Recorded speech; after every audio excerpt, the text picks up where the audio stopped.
bienvenue à tous dans ce nouvel épisode d'Invisibilis, le podcast qui parle à la fois ésotérisme, occultisme et spiritisme. Ce que vous allez entendre est hors du commun, ne s'explique pas toujours, de manière rationnelle et peut surprendre. Alors, ouvrez grand vos oreilles et installez-vous confortablement. Je suis Mathis et je vous souhaite une très bonne écoute. Bonjour à toutes et tous, j'espère que vous allez bien et que vous passez une très bonne semaine. Alors aujourd'hui on se retrouve pour un nouveau format puisque je ne suis pas accompagné pour cet épisode. Je vais le faire tout seul afin de vous parler d'une coutume qui aura lieu à la fin du mois et qui doit se préparer pendant tout le mois d'octobre. Vous l'aurez compris, nous allons parler d'Halloween et de ses origines. Et pour les comprendre, il nous faudra remonter le temps de 3000 ans et nous diriger dans un premier temps vers l'Irlande.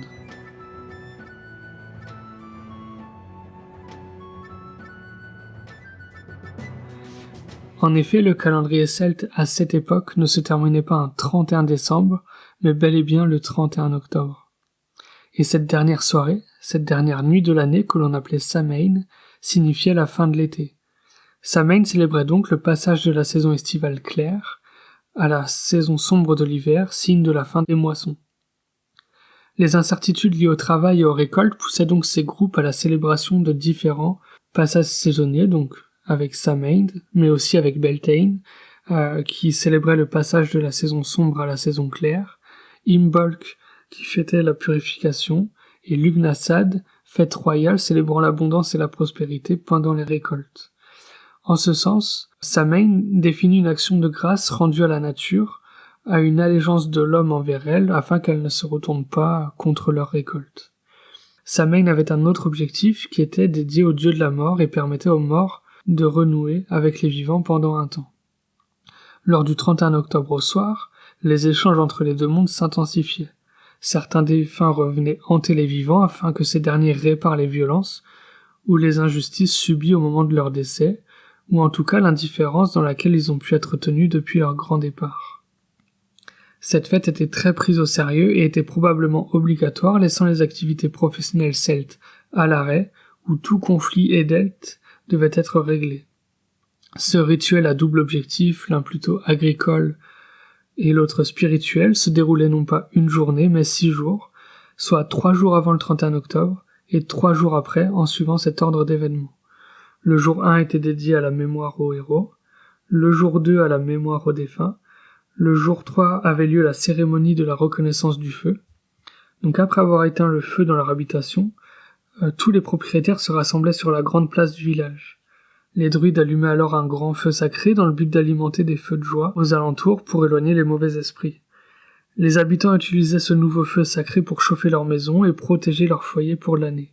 Donc chaque famille recevait une braise lui permettant d'allumer chez elle un nouveau feu qu'elle devait maintenir jusqu'à l'automne suivant. Par ailleurs, les feux de joie de la Samhain permettaient également, d'après les textes, de découvrir pour les hommes l'identité de leur future épouse en faisant brûler une mèche de leurs cheveux afin de connaître l'identité de leur future femme. Le jour 4 était le grand jour de la Samhain où les morts refont surface. Les habitants qui ont perdu un proche laissent symboliquement ce jour la porte ouverte et une place à table avec de la nourriture pour les accueillir. Et enfin, les jours 5, 6 et 7 avaient lieu des rassemblements populaires et familiaux. Voici donc comment était fêté Samhain il y a 3000 ans. Mais cette tradition, vous doutez bien, a évolué et son nom aussi. Nous sommes passés donc du Samhain celte à la Toussaint catholique. Donc nous parlons depuis le début de Samhain mais très peu d'Halloween. Vous inquiétez pas, on va y venir. En fait, l'évolution de ce terme débute entre les années 700 et 800 après Jésus-Christ où l'Église chrétienne a établi à cette date une nouvelle fête, qui est donc la Toussaint. Le mot Halloween est une contraction de l'anglais All Hallow Even, qui signifie littéralement le soir de tous les saints, c'est-à-dire la veille de la Toussaint. Donc cette fête catholique de la Toussaint tire son origine d'une commémoration de tous les martyrs instituée à Rome en 613 par le pape Boniface IV, où à l'origine elle était fêtée le 13 mai, jour anniversaire de la dédicace du Panthéon. Elle remplaçait la fête des Lémurias de la Rome antique, célébrée à cette date pour conjurer les spectres malfaisants. C'est à partir du 8e siècle sous le pape Grégoire III et au siècle suivant sous le pape Grégoire IV que l'Église catholique déplaça la fête de la Toussaint qui pouvait se fêter jusqu'alors après Pâques ou après la Pentecôte, à la date du 1er novembre. Il fut avancé que l'Église chercha à recouvrir la fête du Samhain, mais ceci est toutefois relativisé car l'Église célébrait une fête des martyrs après Pâques, et lorsque la fête de la Toussaint fut instituée, celle de Samhain était tombée en désuétude. Au IXe siècle, la fête fut étendue à tous les saints par le pape Grigore IV, et décalée donc, on l'a dit, au 1er novembre. Certains spécialistes considèrent tout de même que les festivités de la veille de la Toussaint doivent être rattachées à la tradition chrétienne et récusent toute origine païenne à ces célébrations. En résumé, nous avons vu comment était fêté Samhain il y a 3000 ans, puis l'arrivée d'Halloween et de la Toussaint catholique, mais Halloween s'est bel et bien développé, ou s'est de plus en plus développé grâce notamment à son arrivée aux États-Unis. Donc, une fois exportée aux États-Unis, elle a connu un certain succès, mais il faut rappeler les causes de son arrivée en Amérique, où en fait l'Irlande a connu une très grande famine de 1845 à 1848, où le mildiou, donc ce champignon, cette maladie, a attaqué les récoltes de pommes de terre, les rendant non comestibles, et priva la population d'un aliment quasiment incontournable à cette époque. Donc très vite, les Irlandais meurent de faim, sans que les Britanniques n'apportent leur aide. Les pertes se traduisent en milliers de morts et beaucoup décident de fuir le pays pour partir aux États-Unis. Cette famine a de ce fait permis aux Américains de découvrir et apprécier cette nouvelle culture irlandaise et ses coutumes alliant porte-à-porte, costumes et friandises.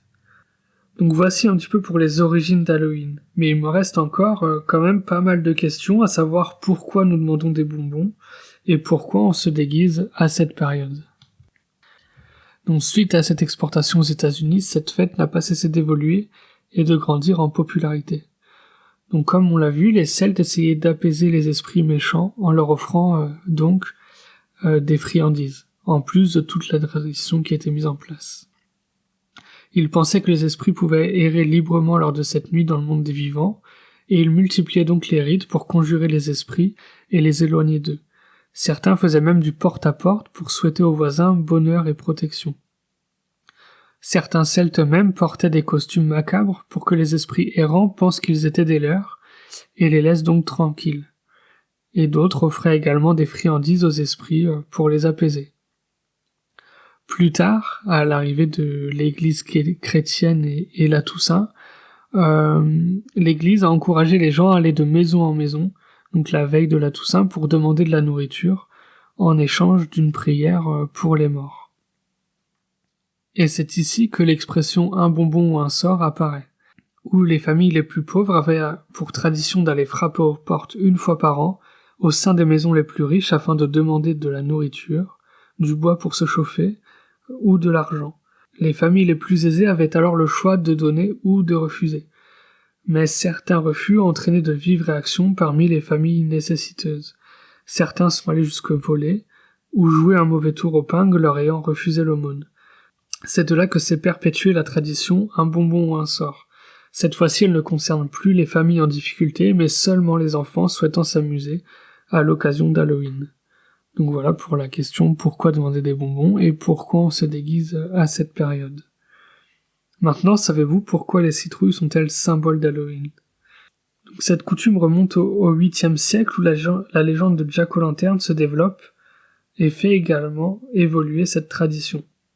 Ce personnage issu d'un vieux conte irlandais se voit refuser l'entrée du paradis et de l'enfer, le condamnant à errer sur terre chaque 31 octobre, jour de sa mort. Jack aurait été un avare, un personnage ivrogne, méchant et égocentrique, et un soir, alors qu'il était dans une taverne, le diable lui apparut et lui réclama son âme. Jack demanda au diable alors de lui offrir à boire un dernier verre avant de partir pour l'enfer. Le diable accepte et se transforme en pièce de 6 pence. Jack la saisit et la place immédiatement dans sa bourse. Cette dernière ayant une serrure en forme de croix, le diable ne peut s'en échapper. Finalement, Jack accepta de libérer le diable à condition que ce dernier lui accorde 10 ans de plus à vivre. 10 ans plus tard, Jack fit une autre farce, au diable le laissant en haut d'un arbre sur lequel il avait gravé une croix grâce à son couteau, avec la promesse qu'il ne le poursuivrait plus. Lorsque Jack meurt, l'entrée au paradis lui est refusée, et le diable refuse également de le laisser entrer en enfer. Jack réussit néanmoins à convaincre le diable de lui donner un morceau de charbon, afin d'éclairer son chemin dans le noir. Il plaça le charbon dans un navet creusé en guise de lanterne, et est condamné à errer sans but, jusqu'au jour du jugement dernier. Il est alors nommé Jack of the Lantern, Jack à la lanterne, ou Jack aux lanternes. Il réapparaît chaque année, le jour de sa mort, à Halloween. Pour éviter de rencontrer des fantômes et autres amérantes, la population dispose ainsi de la nourriture devant leurs portes, pour calmer les mauvais esprits et creuser dans des légumes, rutabaga, navets, etc., pour y placer des bougies afin de se protéger des êtres malins. D'après un ouvrage, au Moyen-Âge en Grande-Bretagne, les gens se déplaçaient de maison en maison, demandant de la nourriture en échange d'une prière pour les morts. Ils portaient donc des lanternes creusées dans des navets avec à l'intérieur une bougie symbolisant une âme enfermée dans le purgatoire. D'autres ouvrages expliquent également que les lanternes étaient utilisées pour éloigner les esprits mauvais.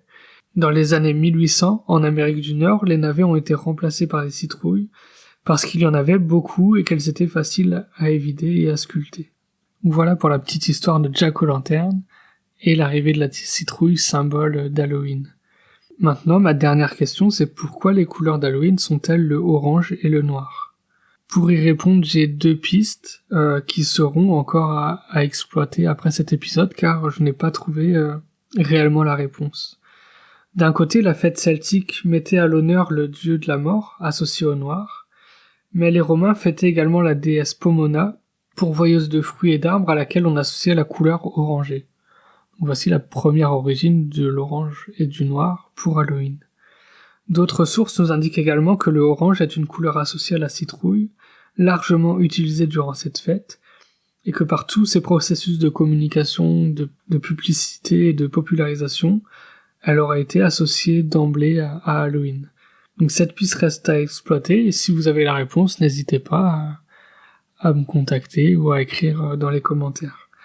Voilà, j'espère que cet épisode vous a plu, et n'hésitez pas à commenter, liker, donner des avis sur toutes les plateformes où vous voyez passer cet épisode.